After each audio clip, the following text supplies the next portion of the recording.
చిలకాలపాలెం అనే ఒక ఊరిలో సురేష్ కృష్ణ అనే ఇద్దరు స్నేహితులుండేవారు. కృష్ణ కుటుంబంతో పోల్చుకుంటే సురేష్ కుటుంబం కలిగిన కుటుంబం. కృష్ణ వాళ్ళ నాన్న తనకున్న కొంచెం పొలంలోనే వ్యవసాయం చేస్తూ కుటుంబాన్ని పోషించేవాడు. సురేష్ వాళ్ళ నాన్న తనకు వంశపరపర్యంగా వస్తున్న వ్యాపారాన్ని చూసుకునేవాడు. సురేష్ కృష్ణ బాల్య స్నేహితులు. చిన్ననాటి నుంచి పక్క ఇళ్లలోనే ఉంటూ ఎంతో స్నేహభావంతో మెలిగేవారు. కృష్ణ చదువులో బాగా రాణించేవాడు. హమ్మయ్య, ఈ రోజుతో పరీక్షలు అయిపోయాయి. ఇక ప్రశాంతంగా ఉండొచ్చు. అన్నట్లు కృష్ణ, చెప్పడం మర్చిపోయాను. రేపు మన ఇద్దరం కూడా మన స్నేహితులతో కలిసి సరదాగా విహారయాత్రకు వెళ్దాం. లేదు సురేష్, నేను రావడం కుదరదు. నాన్నకు కొంచెం ఆరోగ్యం బాగోలేదు. పొలంకి నేను కూడా వస్తాను, నీకు సాయం చేస్తాను అంటే నీకు పరీక్షలని ఇన్ని రోజులు నన్ను నాన్న పొలం వద్దకు రానివ్వలేదు. ఇప్పుడు పరీక్షలు అయిపోయాయి కదా, నాన్న ఆరోగ్యం కుదిరిపడేంత వరకు నేనే పొలం పనులు చూసుకుంటాను. అందుకే నువ్వు వెళ్ళిరా సురేష్. అబ్బా, ఏంట్రా కృష్ణ, ఎప్పుడైనా సరదాగా ఎక్కడికైనా వెళ్దామంటే ఏదో ఒక సాకు చెప్పి ఉండిపోతావు. ఇన్ని రోజులు పరీక్షలని పుస్తకాలు వదలలేదు. ఇప్పుడు పరీక్షలు అయిపోయిన తర్వాత కూడా నాన్నకు సాయం చేస్తానంటూ కనీసం సరదా సమయాన్ని మాతో గడపడానికి కూడా నీకు కుదరడం లేదు.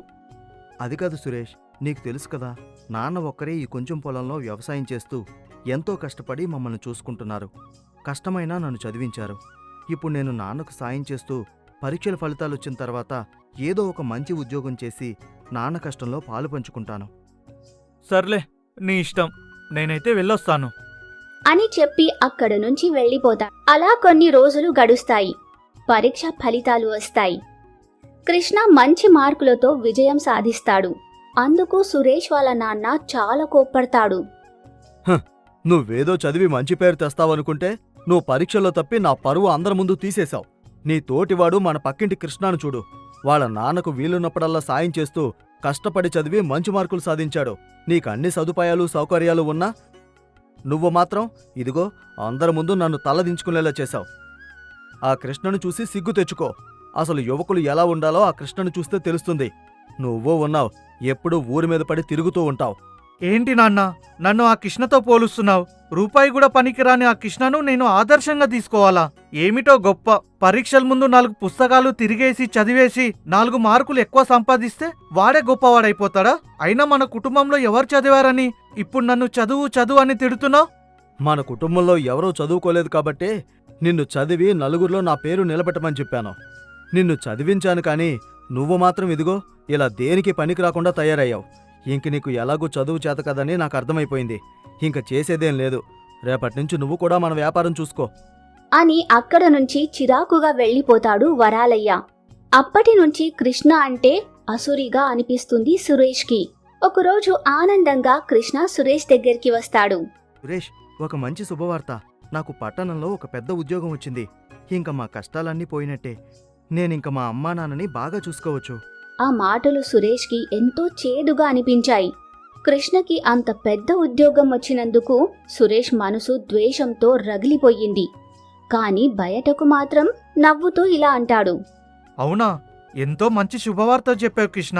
నీ కష్టం ఫలించింది. నీ ఉన్నతిని చూస్తుంటే నాకు చాలా ఆనందంగా ఉంది. మొత్తం కుటుంబంతో సహా పట్నంలో స్థిరపడతావా?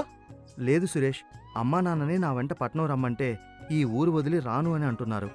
ప్రస్తుతం నేను ఒక్కనే వెళ్ళి పట్నంలో ఉద్యోగం చేస్తాను. అమ్మా నాన్నకు అవసరమైనవన్నీ నేను చూసుకుంటాను. కొన్ని రోజులు అయిపోయిన తర్వాత అమ్మా నాన్నని తీసుకుని వెళ్ళిపోతాను అని సంతోషంగా అక్కడి నుంచి వెళ్ళిపోతాడు. కాని సురేష్ కృష్ణ ఎదుగుదలను చూసి అసూయపడతాడు. అలా కొన్ని సంవత్సరాలు గడుస్తాయి. కృష్ణ మంచి ఉద్యోగంలో ఉండడంతో ఒక గొప్ప సంబంధం కృష్ణకు ఖాయమవుతుంది.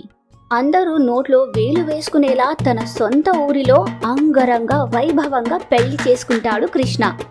దాంతో సురేష్ అసూయ ఇంకాస్త పెరిగిపోతుంది. అలా కొన్ని సంవత్సరాలు గడుస్తాయి. ఒకరోజు పట్నం నుంచి ఊరొస్తాడు కృష్ణ. సురేష్ని కలవడానికి సురేష్ వద్దకు వెళ్తాడు. సురేష్, బాగున్నావా? బాగున్నా కృష్ణ. ఏమిటి ఇంత హఠాత్తుగా ఊరొచ్చావు? నీకు తెలిసిందే కదా సురేష్, అమ్మా నాన్నని ఎప్పుడో పట్నం తీసుకుని వెళ్ళిపోదామనుకుంటే అమ్మా నాన్న ఈ ఊరు వదిలి రానంటే రానంటున్నారు. అందుకే నేనొక నిర్ణయానికి వచ్చాను. ఈ వయసులో వాళ్ళని ఒంటరిగా ఇక్కడే వదిలేయడం కంటే నేనే ఉద్యోగం మాని ఇక్కడే ఏదైనా ఒక మంచి వ్యాపారం చేస్తూ అమ్మా నాన్నను చూసుకుందామని అనుకుంటున్నాను. అందుకే నా ఉద్యోగానికి రాజీనామా ఇచ్చేశాను. నేను ఉద్యోగం చేస్తూ డబ్బును పోగేశాను. ఆ డబ్బుతో నేనొక మంచి వ్యాపారాన్ని ఊర్లోనే ప్రారంభిద్దామనుకుంటున్నాను. నువ్వైతే ఎప్పటినుంచో వ్యాపారం చేస్తున్నావు కాబట్టి నీకు చాలా అనుభవం ఉంటుంది. దాంతో వ్యాపారం మెలకువలు, సలహాలు, సూచనలు నాకిస్తే అవి నాకు ఎంతగానో ఉపయోగపడతాయి. దాంతో నేను వ్యాపారం బాగా చూసుకోగలుగుతాను. నువ్వు నా బాల్యమిత్రుడివి. నీకు సహాయం చేయకపోతే ఇంకెవరికి సహాయం చేస్తాను? నువ్వేం ఆలోచించకుండా చక్కగా ఉద్యోగం మానేసి ఇక్కడికొచ్చి వ్యాపారం పెట్టుకో. మిగతాదంతా నేను చూసుకుంటాను. నువ్వు నా స్నేహితుడు అవ్వటం నిజంగా నా అదృష్టం సురేష్. నీలాంటి మంచివాడు, తోటివారికి సహాయం చేసే గుణం కలవాళ్ళు చాలా అరుదుగా ఉంటారు అని అంటాడు. దాంతో కృష్ణ సురేష్కి ధన్యవాదాలు చెప్పి అక్కడి నుంచి వెళ్ళిపోతాడు. అప్పుడు సురేష్ మనసులో ఇలా అనుకుంటాడు. ఏమిటి? ఉద్యోగం మానేసి నాతో పోటీగా ఇక్కడే వ్యాపారం చేద్దామని అనుకుంటున్నావా? అయినా నీ వ్యాపారాన్ని సాపిగా ఎలా సాగనీస్తాననుకుంటున్నావు? ఇప్పుడు ఇక్కడికొచ్చి నాకన్నా బాగా వ్యాపారం చేసి గొప్పవాడివి అయిపోదామని కలలుగా అంటున్నావా? నీ కలలుగానే మిగిలిపోతాయి. నేనుండగా నిన్ను బాగుపడనివ్వను. నీ మనసులో అనుకుంటాడు సురేష్. అలా కొన్ని రోజుల్లోనే కృష్ణ చేత ఊరిలో ఒక వ్యాపారాన్ని పెట్టిస్తాడు. కృష్ణ, వ్యాపారస్తులకు ముఖ్యంగా ఉండవలసింది ముఖ్య లక్షణం సహనం. వ్యాపారం పెట్టిన వెంటనే లాభాలు రావు. చాలా రోజులు వేచి ఉండాలి. ఎక్కువ మొత్తంలో సరుకులని దిగుమతి చేసుకొని మన దగ్గరే ఉంచుకోవాలి. అవసరమైనప్పుడు దానిని అందరికీ పంపిణీ చేయాలి. ఇవన్నీ నీకు కొత్త కాబట్టి కొన్ని రోజులు నేనే చూసుకుంటాను. నువ్వు నా వెంటే ఉండి అన్నిటినీ గమనిస్తే చాలు. నువ్వు నా స్నేహితుడు అవ్వటం నిజంగా నా అదృష్టం సురేష్. నీలాంటి మంచివాడు, తోటివారికి సహాయం చేసే గుణం కలవాళ్ళు చాలా అరుదుగా ఉంటారు. పొగిడింది చాలులే. ఇక్కడ వ్యవహారాలని నేను చూసుకుంటాను. నువ్వెళ్ళి కొద్దిసేపు విశ్రాంతి తీసుకో. మొహం చూడు ఎంత నీరసంగా ఉందో. వెళ్ళు అని అక్కడ్నుంచి కృష్ణని పంపిస్తాడు. సరుకును అధిక ధరకు కావాలని కొనుగోలు చేస్తాడు. తిరిగి తక్కువ ధరలకు అమ్మకాలు చేస్తాడు. ఇలా చెయ్యటం వల్ల వ్యాపారంలో నష్టం వస్తూ ఉంటుంది. సురేష్, ఈ మధ్యన వ్యాపారంలో ఎక్కువగా నష్టాలొస్తున్నాయి. ఎందుకని? అయ్యో కృష్ణ, వ్యాపారం అన్నాక లాభాలు నష్టాలు సహజం. ఎక్కువ ధరకి అమ్ముదామని ఎక్కువ మొత్తంలో సరుకులు తీసుకున్నాం. కానీ అకస్మాత్తుగా ధరలు పడిపోయాయి. ఒక్కొక్కసారి ఇలా జరుగుతూ ఉంటాయిలే. నువ్వు ఈ మధ్యనేగా వ్యాపారం కొత్తగా పెట్టావు కాబట్టి నీకు పెద్దగా తెలియదు. ముందు వ్యాపారంలో ఇలాగే నష్టాలొస్తాయి. తర్వాత లాభాలు ఎలా వస్తాయో నువ్వే చూస్తావుగా. అయినా నీకెందుకు సందేహం? నీ వ్యాపారంలో అధిక లాభాలు గడించే బాధ్యత నాది. నాపై నీకు నమ్మకం ఉంది కదా? నీపై నాకు పూర్తి నమ్మకం ఉంది సురేష్. అందుకే నా వ్యాపార లావాదేవీలన్నీ నాతో పాటు నిన్ను కూడా చూసుకోమన్నాను అని అంటాడు. అలా సురేష్ కృష్ణ వ్యాపారంలో అధిక నష్టాలు వచ్చేలా తన తెలివితేటలు ఉపయోగిస్తాడు. కొన్ని రోజుల్లోనే కృష్ణ వ్యాపారంలో విపరీతమైన నష్టం వస్తుంది. దాంతో కృష్ణ వ్యాపారాన్ని ఆపేయాల్సొస్తుంది. అంతేకాకుండా ఇంకొంచెం అప్పులు పాలవుతాడు. వ్యాపారం నాశనం అవ్వడంతో కృష్ణ ఎంతో బాధపడతాడు. సురేష్ ఏమీ తెలియనట్టు ఎంతో బాధపడుతున్నట్టుగా కృష్ణ దగ్గరకొచ్చి ఇలా అంటాడు. అయ్యో కృష్ణ, నేను నా సర్వశక్తులా ప్రయత్నించాను. పైగా వ్యాపారాన్ని విస్తరింపజేసి అభివృద్ధి చేయడానికి ఎంతో కష్టపడ్డాను.